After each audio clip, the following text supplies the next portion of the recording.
Muli sa aktong pagkakadawit sa isang matinding kontrobersiya si First Lady Liza Talasmonks matapos mapangalanang bilang umaring mastermind sa isang malaking Lotto scam na inimbisigan na ngayon. Ayon sa mga ulat, may mga ebidensyang inihain sa Senado at media na nag-uugnay sa unang ginang sa umaring maanumalyang operasyon sa likod ng Lotto system kung saan bilyong piso ang nawawala sa kabandang bayan. Mas lalong umiit ang isyu ng pangalanan ni Senator Raffy Tulfo, si PCSO Chairperson Julie Robles bilang isa sa mga pangunahing tauhan sa likod ng scam. Ayon kay Tulfo, hindi umano maaaring mangyari ang ganitong kalaking anomalya nang hindi alam at aprobado ng mga nasa mataas na posisyon. Sa kanyang talumpati sa Senado, diretsa niyang binigyang diin ang pangalan ni Robles at iginiit na dapat itong managot kasama ang iba pang sangkot. Samantala, wala pang opisyal na pahayag mula sa kampo ni First Lady Liza Talasmonks habang ang PCSO ay nangako makikipagtulungan sa anumang imbestigasyon. Patuloy namang nananawagan si Senator Tulfo at ilang grupo para sa agarang aksyon mula sa Department of Justice at COA. Tinitignan ngayon ng publiko kung mauuwi sa tunay na pananagutan ng kasong ito na tila yayanig na naman sa tiwala ng taong bayan sa mga institusyon ng gobyerno. At yan nga ang balitang ating pakakatutukan. Ngunit bago ang lahat, siguraduhin mag-subscribe at ihitang notification bell para sa patuloy ng pagtutok sa mga silip ng bagong balita dito lamang sa tunay na boses ng masa.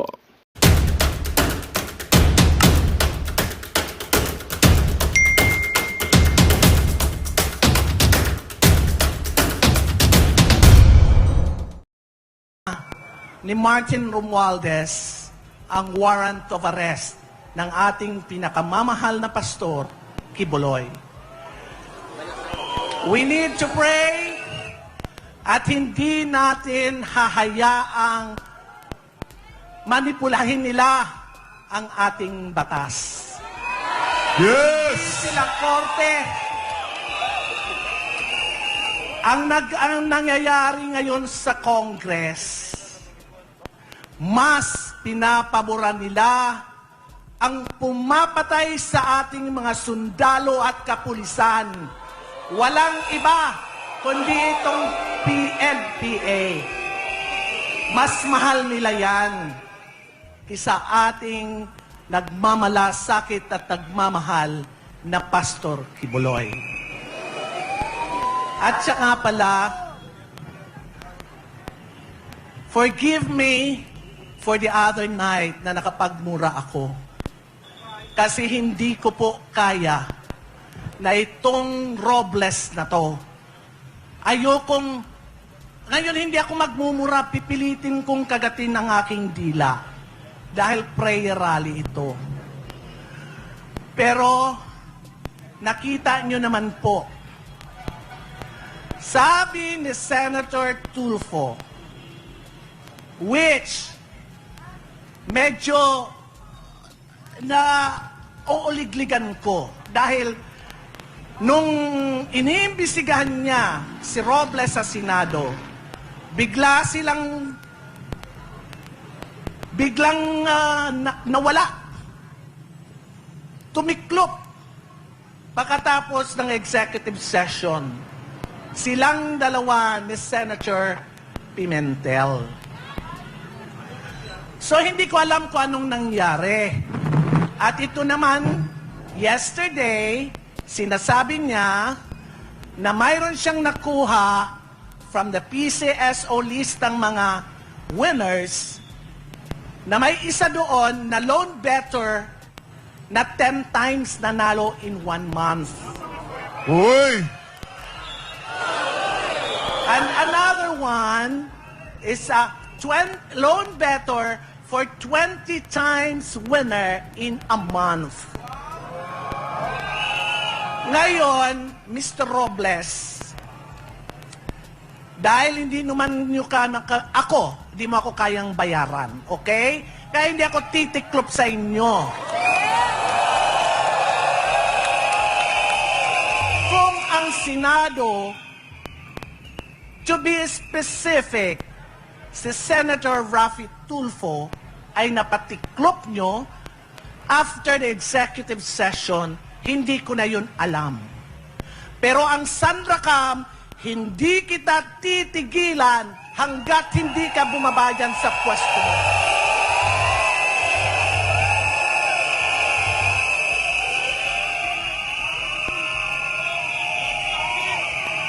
ang mga STL operators nagsipag-text sa akin. Yung mga sitting STL operator noon, bago pumasok ang Administrasyong Marcos, ay pinagtatanggal mo. Kaliwa, kanan, harap at likuran, pinagkukunan mo ng minimum 30 million bawat isa. Sa promisa mo na ilalagay mo sila as the winning bidder ng STL bawat probinsya. Pero hindi nangyari yun. Pinasisigaw sa akin ng mga STL operators ngayon na nakikinig, ibalik mo ang perang kinuha mo sa kanila dahil walang nangyari. Sa Cebu Province, yung isang STL operator na supposedly nanalo, and nagbigay sila sa iyo, allegedly, 150 million. Pero nang may pumasok, alam na nila na nanalo na sila. After a day, bigla silang nawala at ang inilagay mo, STL operator, na ang namumuno ay isang kongresista. Pinasok mo na, kaya hindi mo mabigyan ng fair na laban ang mga STL operators dahil pinagbigyan mo ang mga LGUs. Okay lang na pinagbigyan mo yung mga congressman, gobernador, mayor na sila na mismo ang STL operator sa bawat lugar nila. So makikita mo na itong mga LGUs na to, sagupa din sa pera. Wala akong pakialam.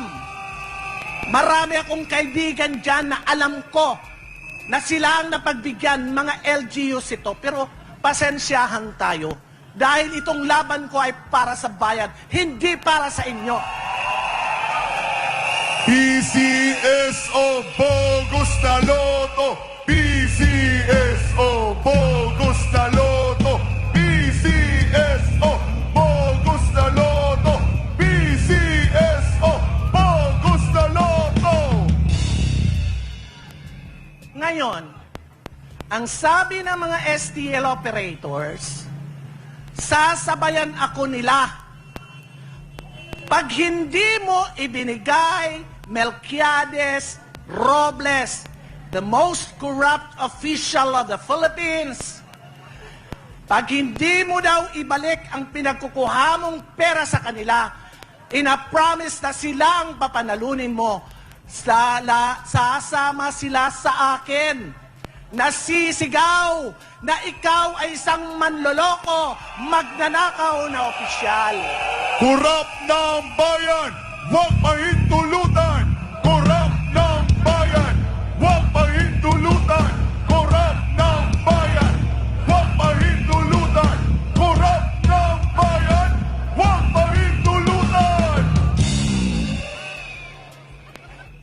Ang nangunguna ngayon sa loto na yan, ang kumpanyang Pacific Online.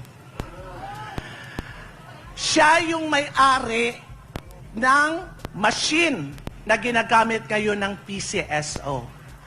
Nung kapanahunan namin, isa ako na humaharang dyan na hindi makapasok sa PCSO dahil alam namin na hindi tama ilagay yan sa ahensya ng charity sweepstakes. Ngayon, sila ang namamayagpag, kaagad silang nanalo sa bidding kuno-kuno, at ang nangunguna dyan ay walang iba kundi pamangkin ni Liza Araneta Marcos.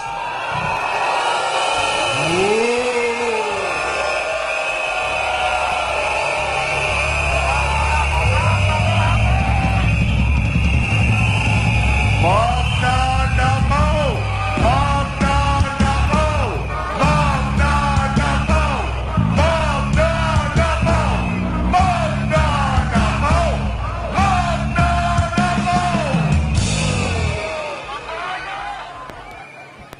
Ang STL na lang ang medyo may credibility.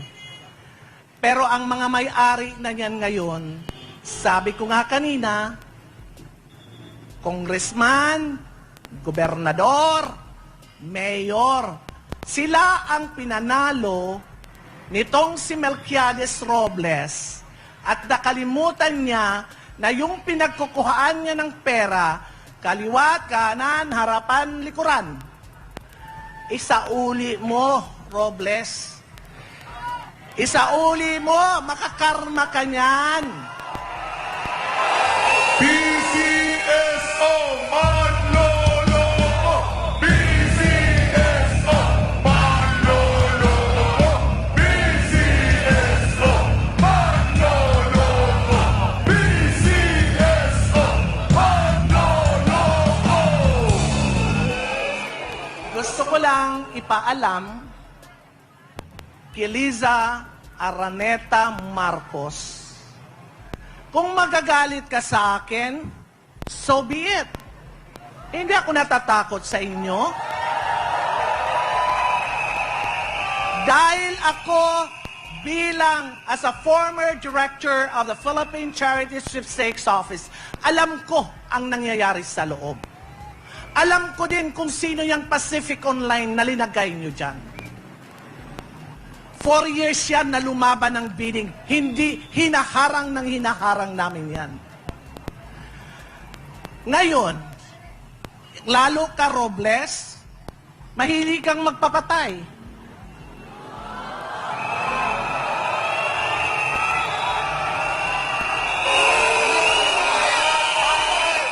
Akala nyo o akala mo may takot ako sa'yo? Ni Katiting, wala akong takot sa'yo.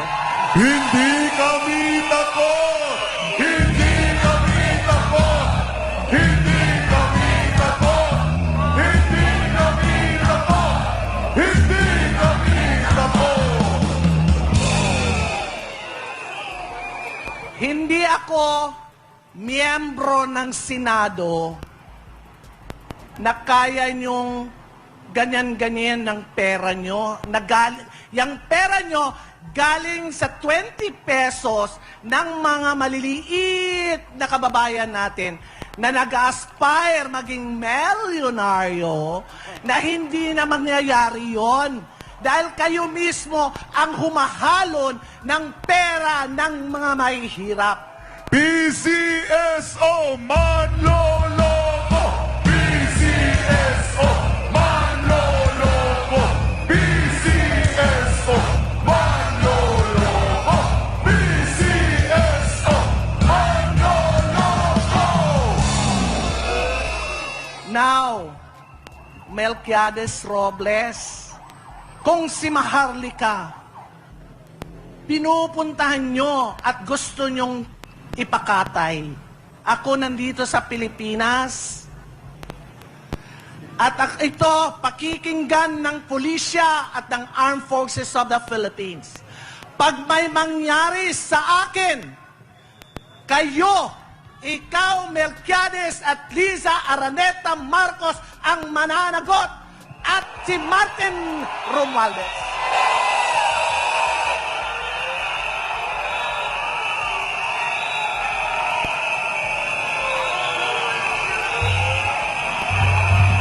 Ano ang sigaw ng bayan? Ang tao, ang bayan, hindi magagabi.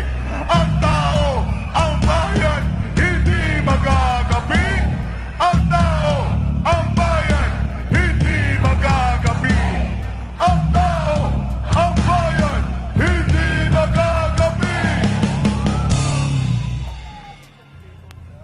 Kaya, eto, blatter ko na rin at the same time dito sa Philippine National Police sa Manila na kung may mangyari sa akin, kayong tatlo lang ang pwedeng hanapan ng bayan at ng pamilya ko. Kaya, wag na wag ka, Robles. Marami pa akong bala sa'yo. Iisa-isahin ko yan.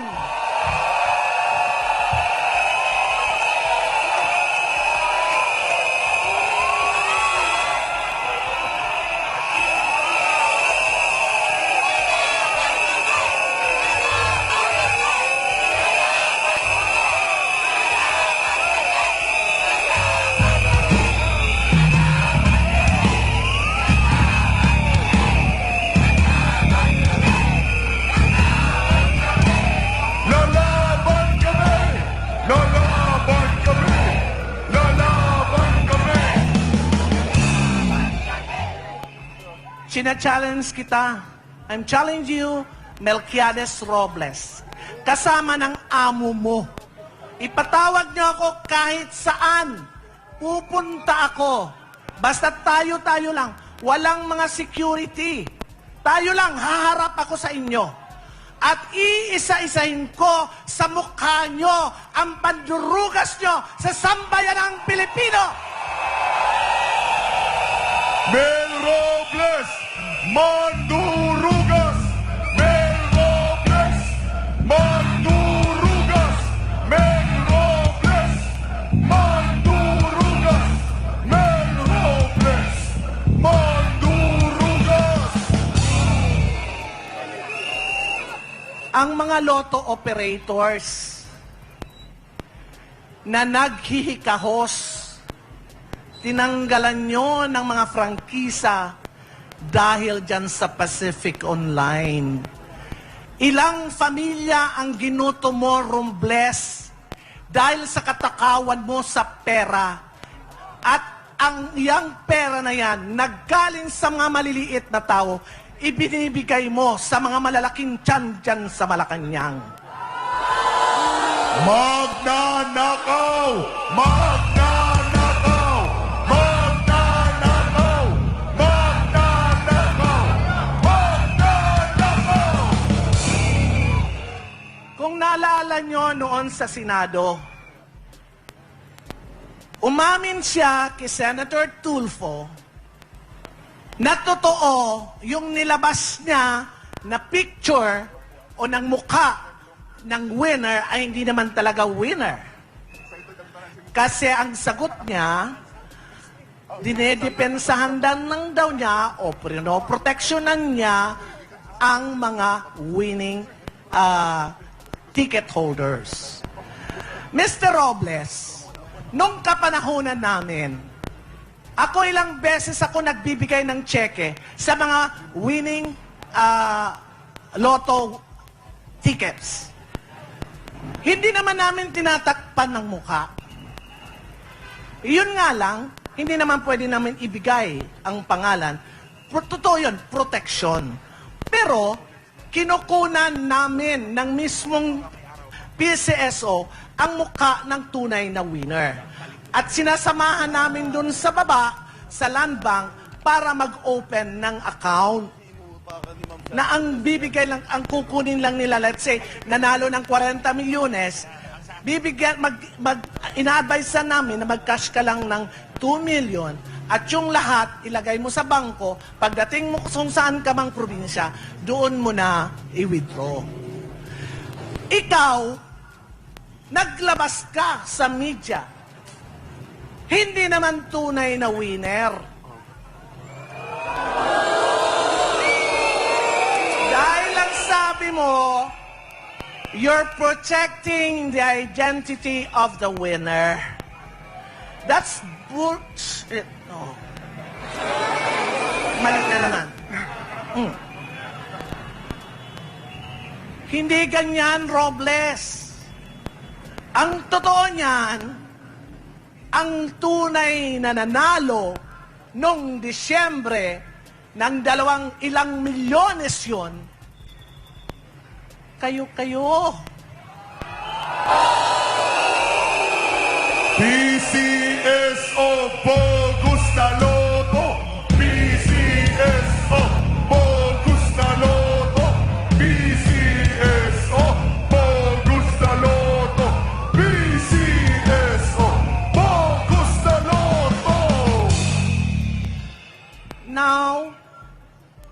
I'm challenging you, Mr. Melquiades Robles, to face me in the Senate. At doon manglalaman ng buong Pilipinas at ng buong mundo dahil hindi ako magpapa-executive session. Kung ano ang batak ng bibig ko, ilalabas ko sa Senado. Ngayon, hindi mo din ako kayang bayaran ni Martin Romualdez. At hindi mo rin ako kayang takutin ng ating pinakamamahal na pastor, Kibuloy. We need to pray for Robles. At hindi natin hahayaang manipulahin nila ang ating batas. Yes! Sila korte. Ang nangyayari ngayon sa Congress, mas pinapaboran nila ang pumapatay sa ating mga sundalo at kapulisan. Walang iba kundi itong PNPA. Mas mahal nila yan kisa ating nagmamalasakit at nagmamahal na Pastor Kibuloy. At saka pala, forgive me for the other night na nakapagmura ako. Kasi hindi ko po kaya na itong Robles na to. Ngayon hindi ako magmumura, pipilitin kong kagatin ang aking dila. Dahil prayer rally ito. Pero, nakita nyo naman po, sabi ni Senator Tulfo, which medyo na uuligligan ko dahil nung iniimbestigahan niya si Robles sa Senado, biglang nawala. Tumiklop. Pagkatapos ng executive session, silang dalawa ni Senator Pimentel. So, hindi ko alam kung anong nangyari. At ito naman, yesterday, sinasabi niya na mayroon siyang nakuha from the PCSO list ng mga winners na may isa doon na loan better na 10 times nanalo in 1 month. Uy! And another one is a loan better for 20 times winner in a month. Ngayon, Mr. Robles, dahil hindi naman nyo hindi mo ako kayang bayaran, okay? Kaya hindi ako titiklop sa inyo. Kung ang Senado, to be specific, si Senator Raffy Tulfo ay napatiklop nyo after the executive session, hindi ko na yun alam. Pero ang Sandracam, hindi kita titigilan hanggat hindi ka bumabayan sa pwesto mo.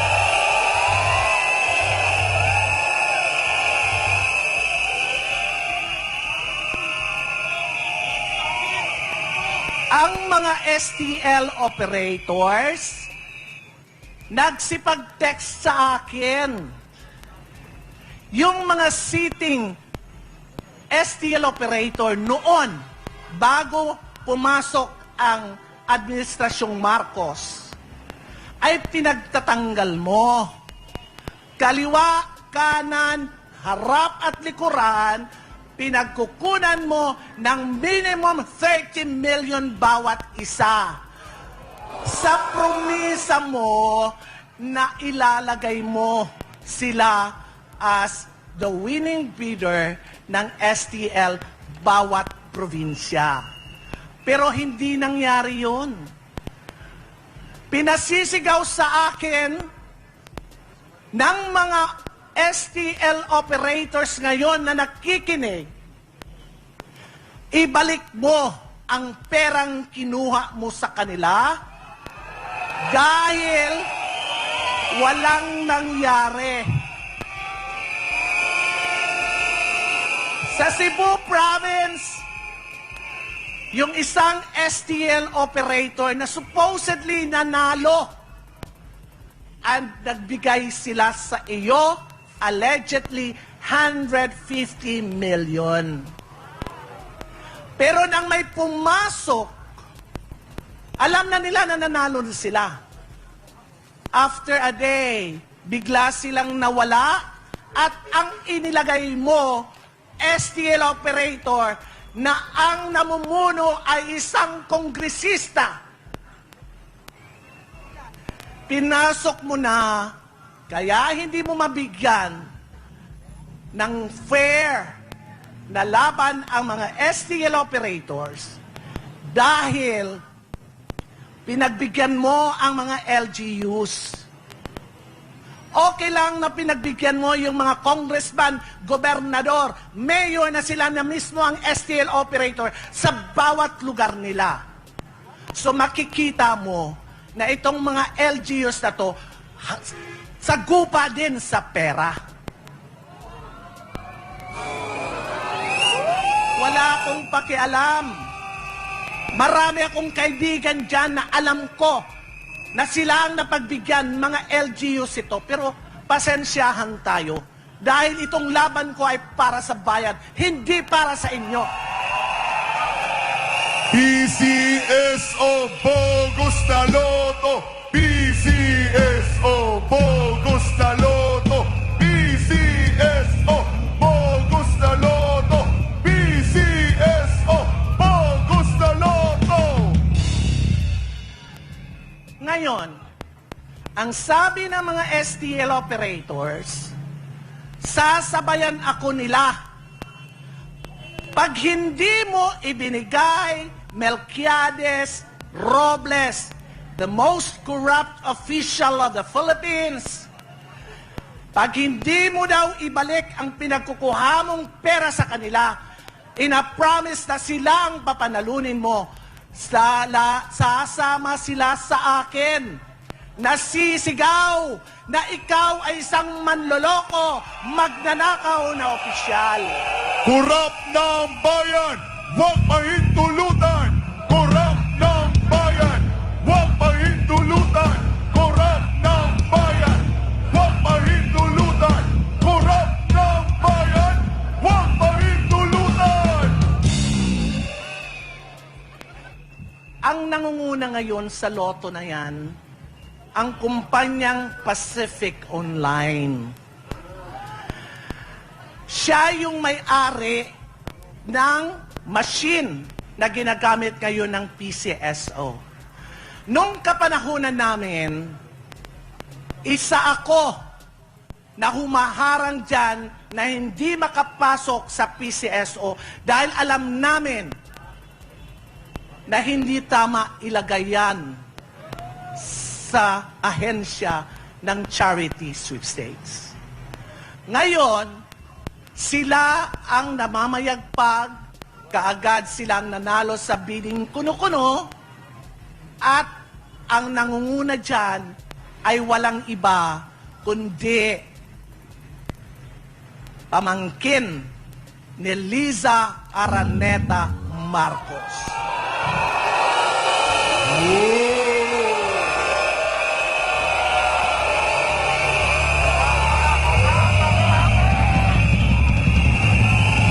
Magnanakaw! Magnanakaw! Magnanakaw! Magnanakaw! Magnanakaw! Magnanakaw!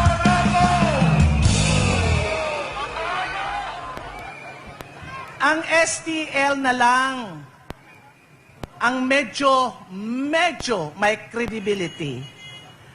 Pero ang mga may-ari na niyan ngayon, sabi ko nga kanina, congressman, gobernador, mayor, sila ang pinanalo nitong si Melquiades Robles at nakalimutan niya na yung pinagkukuhaan niya ng pera, Kaliwat, kanan, harapan, likuran.